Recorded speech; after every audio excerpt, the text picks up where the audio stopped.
कि बिहार को बदलने का संकल्प जो लेकर जनसुराज ने अपना काम शुरू किया है, उस संकल्प में, उसकी शुद्धता, उसकी ईमानदारी में आने वाले समय में कोई भी कमी नहीं आने दी जाएगी।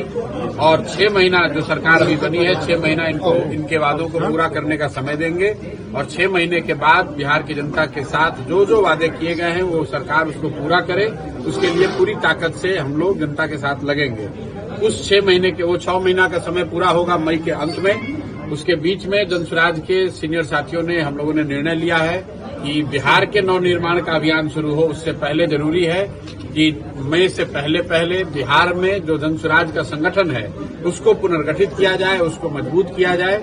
उसी संदर्भ में मैंने तय किया है कि अपने सभी साथियों के साथ हर जिले में मैं कम से कम 3 दिन बिताऊंगा।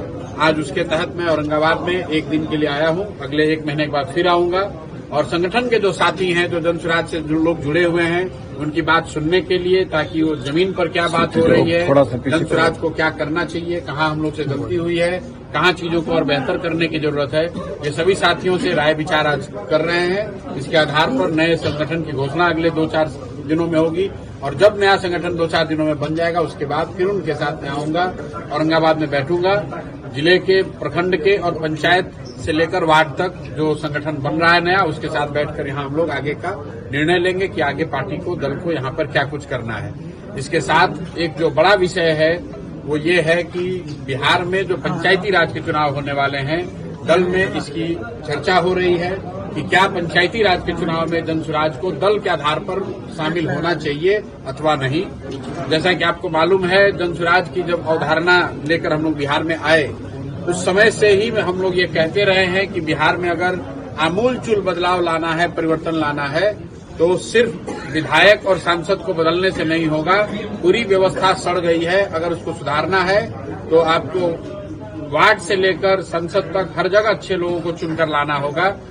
हम लोग की सोच थी कि अगर जनसुराज की व्यवस्था बनेगी तो दल के आधार पर वो चुनाव होगा। दल, अनफॉर्चुनेटली हम लोग की व्यवस्था तो बनी नहीं है, लेकिन दल के तौर पर अभी भी हम लोग उस राजनीतिक कार्यक्रम में हिस्सा ले सकते हैं। उसके लिए हम लोग चर्चा कर रहे हैं। आज व्यापक चर्चा उस पर हुई है, साथियों ने अपना अपना मत दिया है। उस पर निर्णय औपचारिक जो है वो जब मैं पूरे बिहार का दौरा पूरा कर लूंगा, अभी करीब आधे जिले में मैंने दौरा किया है, आधे जिले बाकी हैं।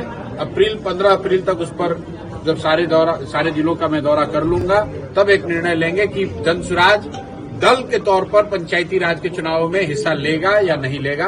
वो जो घोषणा होगी तो आपको जानकारी दे दी जाएगी। नीतीश कुमार राज्यसभा जा रहे हैं। नीतीश कुमार राज्यसभा जा रहे हैं, इसमें तो कोई खबर नहीं है। कम से कम जनसुराज और प्रशांत किशोर के लिए, हम लोग के साथियों के लिए खबर नहीं है, क्योंकि सबसे पहले बिहार में हमने, जनसुराज ने ये कहा कि नीतीश कुमार आने वाले 5 वर्ष में मुख्यमंत्री नहीं रहेंगे, जीतेंगे भी नहीं, और अगर गलती से जीत भी गए तो भी भाजपा उनको मुख्यमंत्री नहीं रखेगी। जीते इसलिए कि उन्होंने 10-10 हजार में अनैतिक काम किया, वोट खरीदा, जनता के पैसे का इस्तेमाल किया अपनी गद्दी को बचाने के लिए। आज भी मैं इस बात पर कायम हूं कि अगर 10-10 हजार रुपये नीतीश सरकार ने नहीं बांटा होता तो परिणाम बिल्कुल अलग आते। लेकिन खैर, जो उन्होंने किया वो किया, ऊपर वाला है, समाज है। 202 विधायकों के समर्थन के बावजूद भी 3 महीना भी मुख्यमंत्री बने नहीं रह पाए। खुद से या बीजेपी के दबाव में पद छोड़ना पड़ा है, क्योंकि शारीरिक और मानसिक तौर पर नीतीश कुमार उस पद के दायित्व को निर्वहन करने की स्थिति में नहीं है।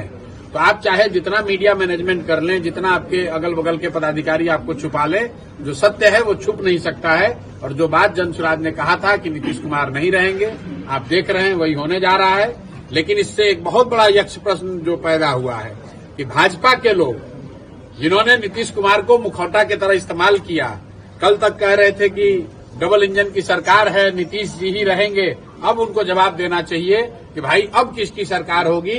पीछे के दरवाजे से अपना मुख्यमंत्री बनाने का कोशिश क्यों कर रहे हो? अगर दम था तो अपने नेता का चेहरा आगे करते, उसके आधार पर जनता अगर वोट देती तो बनना चाहिए था। लेकिन आप देख रहे हैं कि नीतीश कुमार का, जदयू का एक मुखौटा आगे लगाकर भाजपा वाले चुनाव लड़े हैं। अब 3-4 महीने, ऐसा तो है नहीं कि नीतीश कुमार आज बीमार पड़े हैं, ऐसा नहीं है कि नीतीश कुमार के स्वास्थ्य की हालत आज खराब हुई है।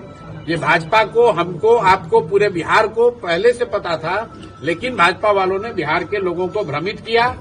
अब एक बार जब सत्ता में आगे जगह मिल गई है तो अब चाहते हैं कि पिछले दरवाजे से अपने किसी नेता को, ऐसे नेता को यहाँ पर मुख्यमंत्री बनाएं ताकि गुजरात के जो लोग हैं, अमित शाह अपने रिमोट कंट्रोल से बिहार मैं ये दूसरी भविष्यवाणी आपको कर रहा हूं कि बिहार को ऐसा मुख्यमंत्री दिया जाएगा जिसको दिल्ली में और गुजरात में बैठकर चलाया जा सके, ताकि गुजरात के हितों की चिंता होगी, बिहार के हितों की चिंता नहीं होगी। और लोग आने वाले समय में देखेंगे और तब उनको अपने गलती का रियलाइजेशन होगा, क्योंकि आपके बच्चों के लिए ट्रेन है, आपके बच्चों के लिए गुजरात में 15,000 की मजदूरी है, और मोदी जी के शब्दों में आपके लिए उसना चावल है। आपके बच्चों के लिए पढ़ाई और रोजगार नहीं है, वो गुजरात के बच्चों के लिए है। और बिहार की जनता भाजपा का असली चाल चरित्र चेहरा इस बार देखेगी।